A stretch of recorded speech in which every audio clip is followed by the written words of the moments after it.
Hey everybody, so today we are going to do this The Tale of Villain City. It's a funny poem by Vikram Seth. It's from Snapshots, class 11th. So let's read it. In the city of which I sing, there was a just and placid king. कहते कि जहाँ मैं रहता था वहाँ एक बहुत ही शांत और अच्छे स्वभाव का राजा हुआ करता था. The king proclaimed an arch should be constructed that triumphantly would span the major thoroughfare to edify spectators there. कहते हैं कि किंग ने हमें ऑर्डर दिया कि हमें एक आर्च बनवानी है जो कि पूरे सिटी की सेंटर ऑफ अट्रैक्शन होगी, कि जो भी यहाँ से गुजरे बस उसको देखता ही रह जाए. The workmen went and built the thing. They did so since he was the king. So जो वर्कमैन थे किंग के कहने पर वो जो आर्च है वो बनाने लग गए. For you to know what an arch looks like, I will attach a picture. The king rode down the thoroughfare to edify spectators there. कहते अब वो आग बन गई तो किंग ने जाना था वहाँ से, क्योंकि वहाँ सारी की सारी प्रजा थी. तो किंग ने उनको दिखाना था कि हमने इतनी अच्छी चीज़ बनवाई है, इतनी सुंदर सी आर्च बनवाई है हमने. सो या he went under the arch. He lost his crown. The arch was built too low. कहते जब किंग वहाँ से गुजरने लगा तो जो आर्च के नीचे उसका क्राउन जो है वो गिर गया, क्योंकि जो आर्च थी वो बहुत ही लो बनाई गई थी, बहुत नीचे को कंस्ट्रक्ट की गई थी. A frown appeared upon his placid face. The king said, "This is a disgrace." कहते कि उसके माथे पर वो कहते ना त्योड़ियाँ आ जानी in the Punjabi language proper, तो वो उसके शांत चेहरे पर त्योड़ियाँ सी आ गई थी ऐसे. एंड किंग ने कहा कि ये मेरे लिए अपमान की बात है. The chief of builders will be the hanged. कहते कि जो बिल्डर्स का चीफ है उसको मैं फांसी चढ़ा दूँगा. The rope and gallows were arranged. रस्सियाँ वगैरह मंगवा ली उसको फांसी देने के लिए. और गैलोज एक वुडन स्ट्रक्चर होता है जिस पे फांसी दी जाती है, उसकी भी पिक मैं अटैच कर दूँगी आपके लिए. The chief of builders was led out. He passed the king. He gave a shout. "O king, it was the workman's fault."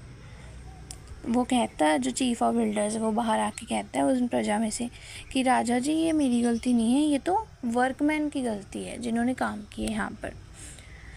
O said the king and called a halt to the proceedings.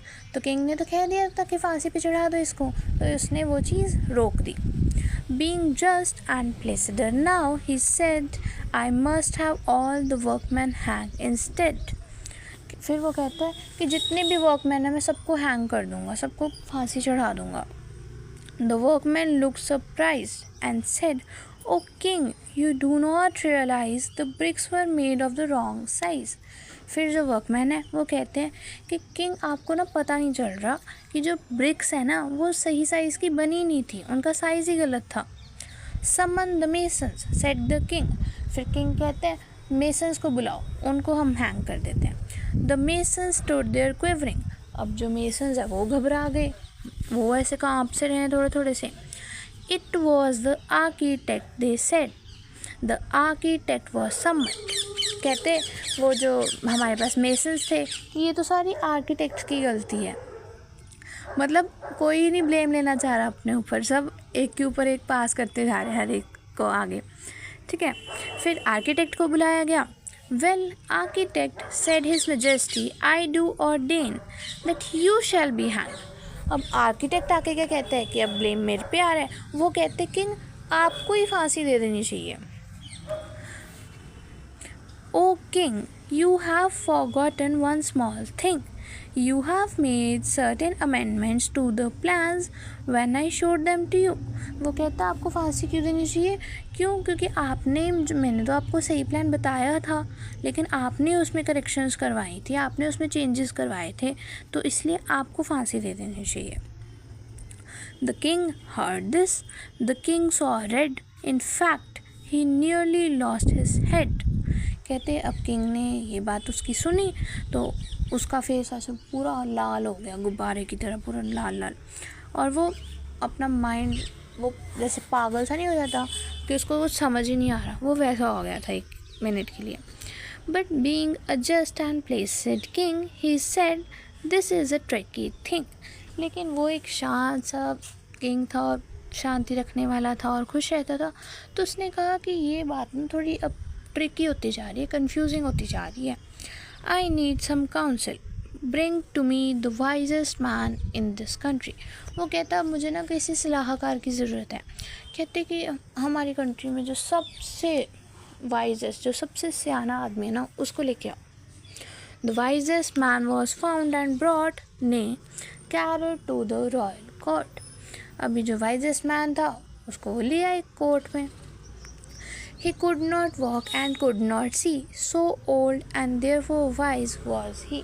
जो wise man थे वो बहुत ही ज़्यादा बूढ़े थे, वो अच्छे से ना चल पा रहे थे ना वो अच्छे से देख पा रहे थे. But in a quavering voice he said, the culprit must be punished. लेकिन अपनी जो उनकी वॉइस थी वो शेक कर रही थी, तो वो कह रहे थे कि कल्प्रिट को तो सज़ा मिलनी ही चाहिए. Truly the ark it was that banged the crown off and it must be hanged. हम कहते हैं कि जो आर्क है ना उसी को हमको ख़त्म कर देना चाहिए, क्योंकि उसकी वजह से जो राजा का क्राउन है वो नीचे गिरा था. To the scaffold the ark was led, and when suddenly a counselor said, how can we hang so shamefully? What touch your head, your majesty?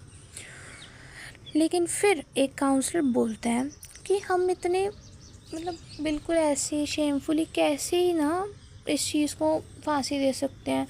हमारे किंग जिसने आपको इतना तंग किया, मतलब आपके हेड को टच किया, हम इतनी आसानी से तो नहीं उसको ऐसे सज़ा दे सकते ना. True muse the king. अभी किंग कहता बात तो तुम सही कह रहे हो. By now the crowd restless was muttering aloud. अभी क्राउड क्या था, उनमें तो वैसे हफड़ा दफड़ी सी मच गई कि हाँ अब क्या करना है क्या नहीं. एक दूसरे के साथ वो बोली जा रहे हैं, ऐसे हो रही है सारी घिसपिट सी. The king perceive their mood and tremble and said to all who were assembled, let us postpone consideration of finer points like guilt. The nation wants a hanging. Hanged must be someone and that immediately. कहते थोड़ी king कहता उन सबके mood को देख रहा था कि सारे ऐसे परेशान से हो गए अब तो, जितने भी लोग वहाँ इकट्ठे हुए थे. तो किंग कहता है कि 2 मिनट के लिए शांति रखो, हम कुछ सोचते हैं. कहते किसी ना किसी को तो पक्का हमने हैंग करना ही है, अभी वो देखते हैं किसको करना है. The noose was set up somewhat high. Each man was measured by and by. अभी कहते हैं जो नूज होती है ना, मतलब जो रस्सी का वो सर्कल सा बनाया होता है, उसको टाइट कर दिया गया और उसको बहुत ऊपर हाइट पे रख दिया गया. अभी एक एक करके जितने भी आदमी वहाँ इकट्ठे थे सबको बुलाया गया और वहाँ पर देखा गया कि कौन सही फिट आ रहा है वहाँ पर. But only one man was so tall he fitted. One man, that was all. He was the king. His majesty was therefore hanged by royal decree. कहते एक आदमी, सिर्फ एक आदमी ही था जो वहाँ पर बिल्कुल फिट आया, और वो कौन था? किंग. इसलिए किंग को ही फांसी दे दी गई. Thank goodness we found someone, said the ministers, for if instead we had not, the unruly town might well have turned against the crown. कहते शुक्र है भगवान का कि हमें कोई ना कोई तो मिल गया फांसी पे चढ़ाने के लिए, अदरवाइज़ जिसने हमारे किंग के क्राउन को इंसल्ट किया उसको हम सज़ा कैसे दे पाते. Long live the king, the ministers said. Long live the king is dead. They pondered the dilemma, then being practical-minded men, sent out the heralds to proclaim in his former majesty's name, the next to pass the city gate will choose the ruler of our state. अभी कहते हैं ये तो उन्होंने फांसी तो चढ़ा दी अपने किंग को, लेकिन अब वो एक और मुश्किल में फंस गए. क्या कि अब हमारे स्टेट का किंग कौन बनेगा. तो उन्होंने कहा कि जो भी अब सिटी गेट से बंदा नेक्स्ट पास होगा वही चूज़ करेगा हमारे स्टेट का किंग, कि वो कौन होगा. As is our custom this will be enforced with due ceremony. कहते जैसे कि हमारा कस्टम है ही, तो जो किंग है उसको बड़ी शान और शौकत से पूरी सेरेमनी के साथ बिठाया जाएगा उसके राज सिंहासन पे. A man passed by the city gate. An idiot. The guards cried, "Wait, who is to be the king? Decide." A melon. The idiot replied. कहते कि एक बंदा जो था वो सिटी गेट से पास किया और ये आदेश था कि जो भी अब पास करेगा सिटी गेट से वही चूज़ करेगा कि हमारा रूलर कौन होगा. तो वो जो बंदा था वो तो बिल्कुल ही एक इडियट सा बंदा था, लेकिन गार्ड्स ने उनको रोका और बोला कि तुम बताओ हमारे स्टेट का किंग कौन बनेगा. तो वो कहता एक मेलन, जो फ्रूट होता है मेलन, वो इडियट ने उसने रिप्लाई कर दिया. This was his standard answer to all questions. He liked melons. कहते जब भी उससे कोई भी क्वेश्चन पूछता था ना, वो यही जवाब देता था कि मेलन्स. क्यों? क्योंकि उसको मेलन्स बहुत ज़्यादा पसंद थे. You are now our king, the minister said, crowning a melon. कहते वो मेलन को ऐसे क्राउन पहना देते हैं और बिठा देते हैं राज सिंहासन पे, और फिर कहते हैं you are our king. Then they led the melon to the throne and reverently set it down. This happened years and years ago. कहते और बस फिर उसको वो अपना राजा मान लेते हैं. एंड ये बात है वो बहुत सालों पुरानी है. When now you ask the people, so your king appears to be a melon. How did this happen? They say. तो कहते हैं कि तुम्हारा किंग एक मेलन है. लोग जब बाद में उनसे पूछते हैं, they say, well, on account of customary choice, if his majesty rejoice in being a melon, that's okay with us, for who are we to say what he should be as long as he leaves us in peace and liberty. कहते हमें कोई दिक्कत नहीं है कि melon हमारा king है. क्यों? जब तक हमारी प्रजा में शांति है, पीस है और हमें आज़ादी है हर चीज़ करने की, तो हमें क्या ही दिक्कत होगी. और हमें इससे कोई लेना देना नहीं कि हमारा किंग कौन है, हमें बस शांति चाहिए. The principles of laissez-faire seem to be well established here. कहते जो laissez-faire के जो प्रिंसिपल्स थे वो यहाँ बड़े अच्छे से मानते हुए दिखाई दे रहे हैं. So this was all the tale of melon city. So just हमें पता लग रहा है कि कितना फुलिश वो किंग था और बिल्कुल फ़नी सी ये पोम थी. सो या I hope you got it. Thanks for watching.